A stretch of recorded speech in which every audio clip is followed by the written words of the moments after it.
네, 오늘은 지난 시간에 이어서 하나님을 찾는 사람들 세 번째 무뎌짐과 기다림이라는 제목으로 하나님의 말씀을 나누도록 하겠습니다.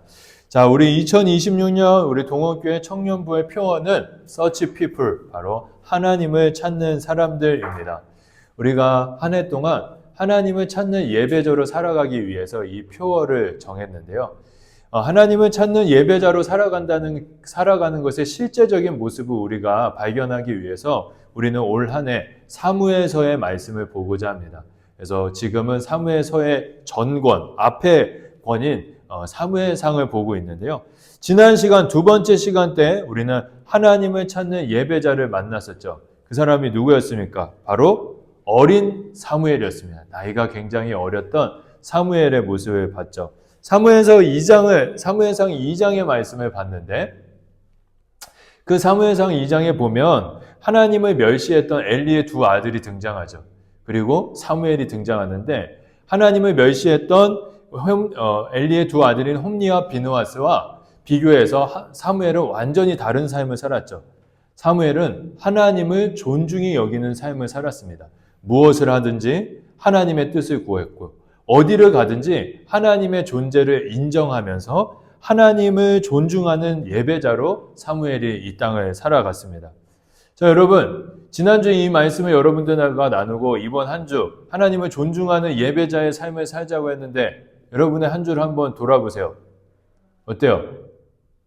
예배자로서 하나님의 뜻을 존중하며 살아왔습니까? 혜진이 어때? 잘 살아온 것 같아?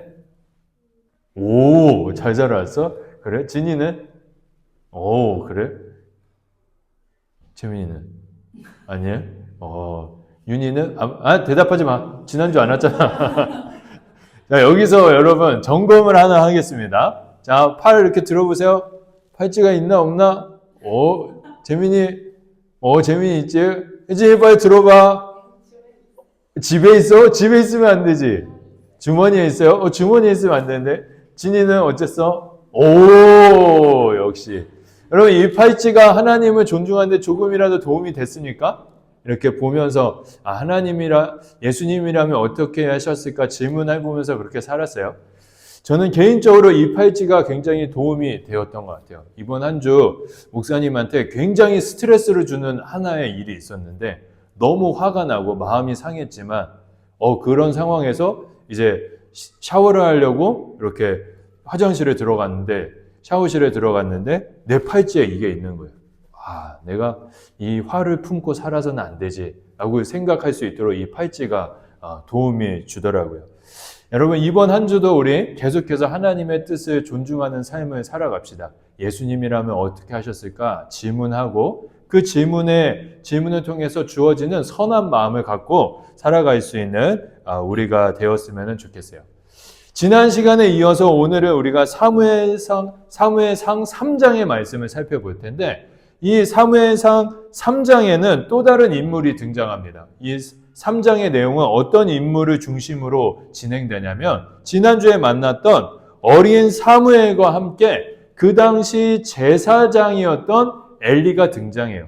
지난주 말씀은 사무엘과 엘리의 두 아들을 비교했다면 이번 주 말씀은 어린 사무엘과 엘리를 비교하는 말씀이라고 보면 될 것 같아요. 이 둘 사이에 어떠한 일이 있었을까? 이 두 사람 사이에 어떠한 영적인 차이가 있었을까? 여러분 거기에 주목하면서 오늘 말씀을 한번 들어보면 좋을 것 같습니다. 오늘 3장 1절에 보니까 3장의 말씀이 이렇게 시작합니다. 우리 이 말씀 같이 한번 읽어볼까요? 시작! 아이 사무엘이 엘리 앞에서 여호와를 섬길 때에는 여호와의 말씀이 희귀하여 이상이 흔히 보이지 않았더라. 3장의 내용은 먼저 사무엘과 엘리가 살았던 이스라엘의 시대에 대해 시대가 어떤 시대였는지 그 시대의 특징을 설명하고 있어요. 사무엘과 여러분 엘리는 어떤 시대에 살았냐면 하나님의 세우신 사람이었던 사사들이 이스라엘을 다스리는 사사시대에 살았습니다. 근데 이 사사시대는 이스라엘 역사 중에 가장 영적으로 안 좋았던 시기예요. 이러한 사사시대의 특징이 있는데 오늘 분홍색 글씨에 뭐라고 되어 있습니까? 사사시대의 특징은 하나님의 말씀이 희귀했다라고 이야기하고 있어요. 원어에 보면 하나님의 말씀이 비쌌다. 그러니까 아무나 들을 수 있는 것이 아니었다라는 거예요. 두 번째, 이상이 흔히 보이지 않았다. 이상이 뭐냐면 여러분 기적이에요. 하나님은 기적을 일으키실 수 있는데 그런 기적이 사사시대에는 일어나지 않았다는 것이죠. 여러분 이것을 쉽게 이야기하면 어떻게 표현할 수 있냐면 사사시대 이스라엘은 하나님과의 관계가 멀어졌다, 깨어져 있었다라고 이렇게 쉽게 이해할 수 있습니다. 이렇게 엘리와 사무엘이 살던 시대는 하나님과 굉장히 거리가 멀어진 시대였어요. 이런 시대 속에서 엘리와 사무엘은 어떻게 살아갔을까? 먼저 엘리부터 살펴봅시다. 오늘 말씀해 보니까 엘리가 살아가는 모습에 대해서 성경은 이렇게 이야기하고 있어요. 우리 2절 말씀 같이 한번 읽어봅시다. 시작. 엘리의 눈이 점점 어두워 가서 잘 보지 못하는 그때에 그가 자기 처소에 누웠고, 성경이 엘리의 모습에 대해서 이야기하는데 엘리가 이제 나이가 들어서 눈이 어두워졌다, 침침해졌다, 그래서 앞을 잘 못 보게 되었다라고 이야기하고 있습니다. 여러분 이 이야기는 엘리가 육체적으로 시각을 잃어가고 있다는 것을 설명하는 내용이기도 하지만 다른 의미가 있어요. 영적인 의미가 있다라는 거예요. 성경학자들은 이 말씀을 해석하기를 뭐라고 이야기하냐면 엘리가 나이가 들면서 육체적인 시각이 안 좋아졌을 뿐 아니라 하나님을 바라볼 수 있는 영적인 시선도 점점점 어두워지고 있다라고 이렇게 설명하고 있습니다. 육체적인 시선뿐 아니라 하나님을 보고 느끼는 영적인 감각이 엘리가 많이 무뎌졌다라고 이야기하는 것이죠. 성경학자들이 왜 이렇게 이야기하냐면 그 이유가 있어요. 우리 검은 글씨만 우리 다시 한번 읽어볼까요? 시작. 잘 보지 못하는 그때에 그가 자기 처소에 누웠고. 이 말씀을 읽어보면 그냥 엘리가 잠자러 갔다 여러분 이렇게 읽죠. 근데 그런 의미가 아니에요. 여러분 이 당시 제사장은 잠을 청할 때 어디에서 청했냐면 하나님이 거하시는 성전에서 거하면서 하나님의 말씀을 기다리면서 하나님 그 성전에서 잠을 청했다 그래요. 근데 제사장이었던 엘리가 성전에서 자지 않고 어디 가서 잤다고 이야기하고 있습니까? 자기의 처소, 자기 집에 가서 잠을 잤다라고 이야기하고 있어요. 이것은 무엇이냐면 엘리가 하나님의 사람인 제사장으로서의 그 정체성을 조금씩 잃어가고 있음을 의미하고 있는 거예요. 엘리가 하나님의 말씀을 기다려야 되는데 그 일을 저버리고 그냥 자기 집에 가서 편하게 잠을 잤던 것이죠. 엘리가 이렇게 자기 집에서 가서 잠을 잘 때 성전에는 누가 자고 있었을까? 아주 어렸던 사무엘이 그곳에서 자고 있었어요. 이렇게 엘리는 점점점 영적인 감각을 잃어가고 있었던 것이죠. 엘리는 제사장으로서 하나님께서 주신 소명을 잃어가고 있었던 것이에요. 그런데 여러분 엘리라는 사람이 처음부터 이렇게 하나님 보시기에 좋지 못한 모습을 갖고 살았을까? 그렇진 않았다고 이야기합니다. 처음에는 굉장히 하나님 앞에 건강한 모습을 갖고 있는 게 엘리였어요. 그런데 나이가 들면서 그 모습을 잃어가게 된 것이죠. 그렇다면 엘리가 이렇게 된 원인은 무엇일까? 다양한 원인이 있는데요. 제가 여러분들에게 오늘 꼭 강조하고 싶은 엘리가 이렇게 무뎌진 원인이 한 가지 있습니다. 그게 뭐냐면 사사기의 말씀 우리 같이 한번 읽어봅시다. 시작. 이때에 이스라엘의 왕이 없으므로 사람이 자기 소견 옳은 대로 행하였더라. 여러분 이 말씀은 뭐냐면 엘리와 사무엘이 살던 이스라엘의 시대에 대한 하나님의 평가입니다. 그 당시 사사시대 이스라엘 사람들은 왕이신 하나님이 살아계심에도 불구하고 우리에겐 왕이 없다고 이야기하면서 왕이 없으니까 나는 내 뜻대로 내 소견에 옳은 대로 행동할 거야 라고 이야기하면서 온갖 제약된 모습으로 살아갔죠. 이런 시대의 흐름 속에서 살아갔던 사람이 엘리니까 엘리도 영향을 받았을까요? 안 받았을까요? 아주 크게 받았습니다. 그 증거가 뭐냐? 두 아들인 홈니와 비느하스가 지난주에 말씀해 보면 하나님을 멸시하는 심각한 죄악을 저지르는데도 불구하고 엘리는 두 아들을 혼내지 않았어요. 혼내지 않았다는 거예요. 그러한 모습이 엘리가 사사시대의 안 좋은 흐름을 따르고 있다는 것을 우리에게 이야기하고 있는 것이죠. 이렇게 엘리는 하나님의 뜻보다 자신의 뜻에 옳은 대로 행동함을 통하여서 조금씩 하나님을 볼 수 있는 영적인 시선을 잃어가고 있었던 거죠. 하나님에 대한 감각이 무뎌져 가고 있었다라는 것이에요. 엘리의 이 무뎌짐의 원인은 하나님의 뜻을 버리고 자신의 뜻대로 행한 것에 있었죠. 이러한 엘리의 영적인 무뎌짐의 원인을 뒤집어서 이야기하면 여러분, 하나님을 예배하는 사람들, 하나님을 찾는 사람들이 갖고 있는 믿음의 특징이 뭔지 우리가 알 수 있어요. 무엇입니까? 바로 말씀의 다스림 아래 살아가는 사람들이라는 것이죠. 엘리는 여러분, 하나님의 말씀을 버리고 자신의 뜻에 옳은 대로 행동함으로 인해서 하나님에 대한 감각을 잃었어요. 그런데 하나님을 찾는 사람들은 자신의 소견을 버리고 하나님의 말씀을 붙듦으로 하나님을 향한 감각을 유지하면서 살아갔죠. 여러분, 하나님을 찾는 예배자들은 모두가 자신의 생각, 자신의 소견을 하나님의 말씀 아래다 둡니다. 그리고 그 말씀 안에서 살아가고 그 말씀이 이끄는 대로 행동하며 살아가죠. 그게 여러분, 하나님을 찾는 사람들의 특징이라는 거예요. 그리고 이 특징을 누구보다 여러분 많이 정확하게 갖고 있었던 사람이 우리가 지금 만나고 있는 사무엘이라는 하나님의 사람이었습니다. 여러분, 우리가 수련회 때 우리가 사무엘에 대해서 좀 자세하게 살펴볼 텐데, 사무엘은 여러분 하나님의 말씀 아래에서 생각했습니다. 하나님의 말씀보다 자신의 생각을 앞세운 적이 없어요. 하나님의 말씀 아래에서 생각하고 말씀 안에서 살아가고 말씀을 따라 행동했습니다. 이게 바로 여러분 하나님을 찾는 예배자의 아름다운 모습인 것이죠. 청년 여러분, 우리가 삶을 살다 보면 하나님의 뜻보다 그냥 내 뜻대로 행동하는 게 더 편하고 먼저 이게 훨씬 더 나은 것 같을 때가 있어요. 그럴 때가 있겠죠. 그런데 여러분 잘 생각해보고 내 뜻대로 해보면 얼마 가지 않아서 알아요. 아, 내 선택이 정말 불완전하구나. 내 선택은 언제든지 흔들릴 수 있고 무너질 수 있구나라는 것을 우리가 느낍니다. 이게 여러분 사람이 가지고 있는 한계이죠. 그리고 이러한 내 뜻대로 행동하는 시간들이 쌓이잖아요. 그러면 하나님에 대한 감각을 조금씩 잃어가게 돼요. 그런데 반대로 내 뜻이 아니라 하나님의 말씀대로 살아가잖아요. 처음에는 어렵습니다. 왜냐하면 하나님이 안 보이니까요. 내 뜻은 눈에 보이지만 하나님은 안 보이잖아요. 그래서 하나님의 말씀대로 살아가는 게 처음엔 힘들어요. 그런데 힘들지만 하나하나 해보면 얼마 안 가서 느껴요. 아, 이것만큼 안전한 게 없구나. 이것만큼 완전한 선택이 없구나라는 것을 우리가 느끼게 되죠. 그리고 그 완전한 선택이 하나하나 쌓이게 되면 여러분 하나님에 대한 감각이 우리가 점점 더 깊어지고 넓어지게 되는 것입니다. 여러분 요즘에 여러분들의 생각을 한번 객관적으로 이렇게 바라봐 보세요. 내가 평소에 하는 생각이 하나님의 말씀 아래에 있는지 아니면 하나님의 말씀 위에 있는지 한번 생각해 보시기 바랍니다. 뭐 대단한 거를 생각해 보라는 게 아니에요. 여러분들이 일상을 살면서 누구를 만날 때 그리고 어떤 물건을 구매할 때 이게 정말 하나님의 뜻 아래에 있는 건지 이 사람을 만나는 것이 하나님의 뜻 안에 있는 건지 그렇게 생각해 보라는 것이죠. 하나님을 찾는 예배자로 살아간다는 것은 아주 단순합니다.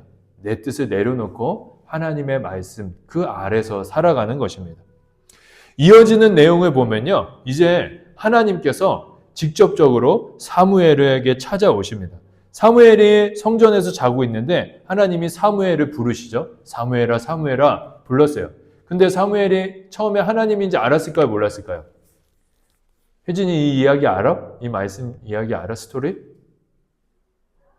딴 생각하고 있었구나. 사무엘이 성전에 자고 있었는데 하나님이 부르시죠. 근데 사무엘이 하나님이 자신을 부르는지 전혀 깨닫지 못했습니다. 그래서 엘리 제사장에게 찾아갔어요. 제사장님 저를 부르셨습니까? 그랬더니 엘리가 아니라고 이야기하죠. 이러한 일이 무려 여러분 3번이나 반복됩니다. 3번째가 되자 엘리가 깨달았어요. 아, 하나님이 이 사무엘을 부르고 계시는구나. 그래서 엘리가 사무엘에게 이야기해요. 사무엘아, 한 번 더 그 목소리가 들리면 하나님의 목소리니까 하나님 내가 듣겠습니다 라고 대답해라 라고 이렇게 가르쳐줬어요.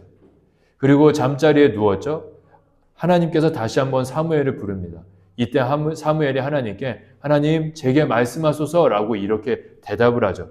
그때 하나님께서 사무엘에게 여러 말씀을 하시는데 그 중에서 아주 굉장히 무거운 이야기를 하세요. 어떤 이야기를 하냐면 내가 엘리의 집안을 심판할 것이다 라고 하나님께서는 사무엘에게 엘리에 대한 이야기를 하죠. 하나님께서 여러분 사무엘에게 찾아오신 것입니다.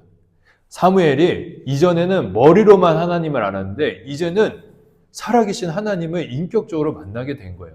저와 여러분이 이렇게 만나서 대화하듯이 하나님을 만나서 사무엘이 대화를 한 것이죠. 이렇게 사무엘이 하나님을 만난 이 장면에 여러분 여러 가지 의미가 있는데 제가 여러분들에게 오늘 강조하고 싶은 한 가지가 있어요. 그거는 3절과 4절에 드러나고 있는데 우리 3절과 4절 말씀 우리 한 번 더 읽어보도록 하겠습니다. 시작. 하나님의 등불은 아직 꺼지지 아니하였으니 사무엘은 하나님의 궤에 있는 여호와의 전 안에 누웠더니 여호와께서 사무엘을 부르시는지라 그가 대답하되 내가 여기 있나이다. 사무엘이 하나님의 성전에 누워있을 때 하나님께서 사무엘을 부르시는 장면입니다. 여기서 제가 여러분들에게 강조하고 싶은 것은 누웠더니 라는 표현이에요. 여러분 사무엘이 성전에서 잠을 청하기 위해서 누웠다는 거잖아요. 근데 이 표현이 단순하게 사무엘이 자기 위해서 잠자리에 몸을 뉘었다 그런 의미가 여러분 그런 것만 의미하는 것이 아니라고 해요. 여기 누웠다라는 이 표현에는 어떤 의미가 담겨 있냐면 여러분 기다리다라는 의미가 담겨져 있어요.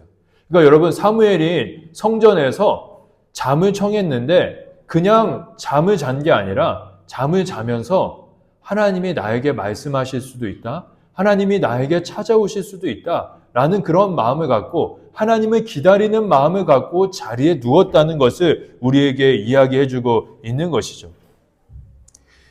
사무엘은 여러분 그냥 자는 것이 아니라 하나님을 기다리고 있었다는 것이에요. 근데 여러분 사무엘이 이렇게 자리에 누워서 하나님을 기다리고 있는데 엘리는 어디에 있었어요? 엘리는 자기 집에서 자고 있었어요. 근데 여러분 여기서 중요한 게 사무엘이 하나님을 기다리면서 잠을 자려고 누웠는데 이때 사무엘은 하나님의 말씀을 듣는 법을 알고 있었나요? 모르고 있었나요? 모르고 있었어요. 그리고 하나님이 찾아오셔도 하나님이 찾아오신 것을 구별할 수 있는 능력이 전혀 없었죠. 그런데 사무엘은 아무것도 모름에도 불구하고 그냥 하나님을 향한 순수한 마음을 갖고 자리에 누워서 하나님을 기다리고 있었던 것이에요. 여러분 이 사무엘의 마음 아는 것 아무것도 없지만 하나님 한 분만을 만났으면 하는 마음 하나님의 말씀을 한 번이라도 들었으면 하는 그 간절한 마음 그 마음이 여러분 하나님을 찾는 예배자들이 갖고 있는 아름다운 마음이라는 것입니다. 여러분 하나님을 찾는 사람들은 이렇게 사무엘과 같이 하나님의 임재, 하나님의 말씀, 하나님과의 만남을 기다리는 사람들인 것이죠. 여러분 교회의 역사 속에서 또 성경에 등장하는 하나님을 찾는 사람들을 보면 하나같이 무엇을 하든지 어느 곳에 있든지 오늘 사무엘의 모습과 같이 하나님을 기다리는 모습으로 이 땅을 살았습니다. 그들의 겉모습은 굉장히 바쁘게 살았어요. 그런데 그들의 마음만은 오직 하나님 한 분만을 기다리는 마음을 가지고 살아갔다라는 것입니다. 하나님 한 분만을 만났으면 하는 깨끗한 마음 하나님을 만나기를 바라는 간절한 마음을 갖고 그들이 살아갔다라는 것이죠. 이런 마음을 갖고 살아가는 사람들은 여러분 그 마음이 예배의 자리로까지 이어집니다. 하나님을 정말 만나고자 하는 사람들은 우리가 함께 모여 예배하는 이 자리를 그냥 카페 방문하듯이 그렇게 방문하지 않는다는 것이죠. 예배의 자리로 나올 때 정말 하나님을 간절히 찾는 사람은 이 예배의 자리로 나올 때 기도하는 마음으로 나옵니다. 전날부터 마음과 몸을 정돈하고 예배의 자리로 나오죠. 그리고 예배의 자리로 나와서 하나님을 조금이라도 더 알기 위해서 찬양할 때 마음을 열고 찬양합니다. 그 찬양 여러분이 왔을 때 찬양하는 게 그냥 노래하는 것 같지만 그 가사를 마음 깊이 여러분 새기고 노래해 보면 살아계신 하나님을 느낄 수 있어요. 또 설교를 들을 때 목사님이 여러분들에게 하나님의 말씀을 전하지만 여러분 하나님께서는 말씀을 전하는 사람들을 통하여서 우리에게 찾아오세요. 그래서 정말 하나님을 찾는 사람들은 설교자를 바라보는 것이 아니라 목사님들을 바라보는 것이 아니라 목사님 뒤에 있는 하나님을 바라보려고 노력하죠. 그리고 어떻게든 하나님의 말씀을 들으려고 그 말씀에 경청합니다. 그리고 경청했을 때 말씀이 들려오면 그 한 구절을 어떻게든 삶으로 살아가려고 간절한 마음으로 몸부림치며 살아가죠. 이게 바로 여러분 하나님을 찾는 예배자의 모습이라는 거예요. 여러분, 저는 저와 여러분이 그런 예배자로 이 땅을 살아갔으면 좋겠습니다. 우리가 일상을 살아갈 때 각자의 삶의 모습은 다를 거예요. 재민이는 카페에서 열심히 일해야 될 거고, 윤희는 침대에 누워있을 거고, 집에서. 아니야? 윤희도 나름대로 바쁘게 살아갈 거고, 혜진이도, 우리 진이도, 광성이도 다 바쁘게 살아가지만 우리 마음은 다 똑같아야 되는 거죠. 사무엘이 성전에 누워서 하나님 한 분만을 바랬듯이 우리도 하나님을 간절히 만나기를 바라는 마음 가지고 살아가야 한다는 것입니다.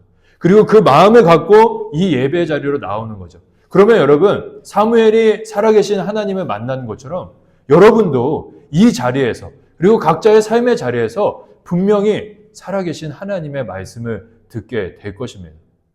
그러한 삶이 우리 청년들의 삶이 되기를 예수님의 이름으로 축복합니다. 그리고 이러한 삶을 우리가 살아갈 때 하나님께서는 우리의 삶 가운데 엄청난 일 한 가지를 이루시는데, 그것 한 가지만 우리 살펴보고 오늘 말씀을 마치도록 하겠습니다. 자, 이제 깊은 밤 사무엘이 하나님의 말씀을 들었습니다. 근데 그 내용은 엘리 가문에 대한 심판이었죠. 그리고 아침이 되었어요.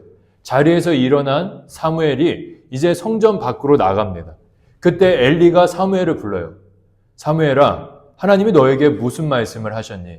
라고 이렇게 이야기합니다. 그때 사무엘이 굉장히 마음이 무거웠지만 엘리에게 하나님의 그 심판의 메시지를 다 이야기합니다. 그때 엘리는 겸손한 마음으로 그 하나님의 심판의 메시지를 받아들이죠. 이게 마지막 3장의 마지막 장면인데, 이 장면에서 제가 여러분들에게 꼭 이야기해주고 싶은 아주 의미 있는 장면 한 가지가 있습니다. 이게 여러분, 우리가 하나님의 뜻을 찾고 하나님을 간절히 기다릴 때 우리의 삶 가운데 행하시는 하나님의 일을 설명을 해주고 있는데요. 그 장면이 어디냐면 3장 15절 말씀이에요. 우리 같이 한번 이 말씀 읽어봅시다. 시작. 사무엘이 아침까지 누웠다가 여호와의 집에 문을 열었으나 그 이상을 엘리에게 알게 하기를 두려워하더니. 여러분, 사무엘이 하나님을 만난 후 아침이 됐습니다. 아침이 돼서 이제 사무엘이 이제 성전 문을 열고 밖으로 나가는 거예요. 근데 밖으로 나갈 때 사무엘의 마음이 무거웠어요. 하나님의 말씀이 엄중했기 때문이죠. 여러분, 근데 이 장면 말씀 보면은 그냥 사무엘이 아침에 일어난 것 같죠? 아침에 일어나서 그냥 새로운 일과를 시작한 것 같죠? 근데 여기 안에는 엄청난 의미가 담겨져 있어요. 여러분, 지금 이 말씀을 우리 한번 상상해 봅시다. 사무엘이 성전에 누워 있어요. 그리고 아침에 밝아서 자리에서 일어났습니다. 일어났으니까 이불을 정리해야 되겠죠? 이불을 정리하고 가지런히 갠 후에 이제 성전의 문을 열기 위해서 문 앞으로 갑니다. 그리고 성전의 문을 활짝 열죠. 성전의 문을 여니까 어떻게 돼요, 여러분? 어두운 성전 안에 아침 햇살이, 밝은 햇살이 들어오게 되죠. 밝은 햇살이 들어오면서 여러분 어떻게 됩니까? 성전 안은 밝아지고 성전 안에 있던 쾌쾌한 지난 밤의 묵은 공기는 밖으로 나가게 되죠. 묵은 공기가 밖으로 나가고 성전 안에 이제 어떤 공기가 들어옵니까? 새 아침에 신선한 공기가 들어오게 되죠. 여러분, 이거는 단순하게 사무엘이 새로운 날을 맞이한 게 아니라 여러분, 이스라엘 가운데 하나님의 영광의 빛이 드리워졌다라는 것을 의미하고 있는 거예요. 여러분, 오늘 말씀이 시작할 때 사사시대가 어떤 특징을 갖고 있었어요? 하나님의 말씀이 들리지 않았다는 거예요. 엘리가 영적으로 무뎌져서 이스라엘 백성들은 하나님의 말씀을 들을 수가 없었어요. 그런데 하나님을 찾았던 사무엘이 하나님의 말씀을 듣자 이스라엘 가운데 하나님의 말씀이 들려오는 영광의 빛이 비춰오기 시작했다는 거예요. 어둠이 사라지고 빛이 들어오고 죽음이 사라지고 생명이 들어왔다는 것을 의미하고 있는 것입니다. 하나님께서 사무엘이라는 사람을 통해서 이스라엘 가운데 생명을 주셨다라는 거예요. 여러분, 이게 얼마나 놀라운 일이냐면 우리가 사무엘과 같이 하나님을 간절히 찾고 하나님의 말씀 아래 살아가고 하나님을 간절히 기다리는 삶을 살면 우리를 통해서 하나님께서는 우리가 서 있는 곳에 생명이 찾아오게 한다는 것입니다. 내가 서 있는 가정, 학교, 직장, 학원, 그 모든 것에 내가 있음으로 말미암아, 하나님을 찾는 내가 서 있음으로 말미암아 그곳에 하나님의 빛과 생명이 찾아온다는 거예요. 여러분, 이게 얼마나 놀라운 일인지 압니까? 여러분, 한번 생각해 보세요. 여러분이 가정 가운데 있는데 부모님이 안 믿어요. 가족들이 안 믿는데 내가 거기서 하나님을 찾으면 내 가족이 하나님을 보게 된다는 거예요. 내가 서 있는 학교, 크리스천 학교 아니지만 내가 거기서 하나님을 찾으면 나를 통해서 하나님이 이 학교를 새롭게 하신다라는 것이죠. 여러분, 이 일이 얼마나 놀랐습니까? 너무나 여러분, 하나님께서 행하시는 영광스러운 일인 것이죠. 저는 제가 그런 존재가 되기를 바라요. 제가 여기 서 있음으로 인해서 이 청년부가 생명을 누렸으면 좋겠어요. 여러분도 그런 사람 되고 싶지 않습니까?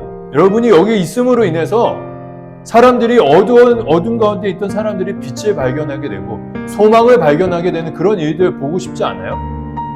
하나님께서는 그 하나님을 찾는 사무엘 같은 자들을 통해서 그 일을 이루신다라는 것이죠. 그리고 하나님께서는 그런 사람을 지금도 찾고 계십니다. 지금도 찾고 계세요. 하나님이 지금 이 순간에도 찾고 계십니다. 그 하나님의 마음을 기억하고 여러분, 우리가 그런 사람으로 살아가기를 이 시간 우리 함께 찬양하면서 결단했으면 좋겠어요. 오늘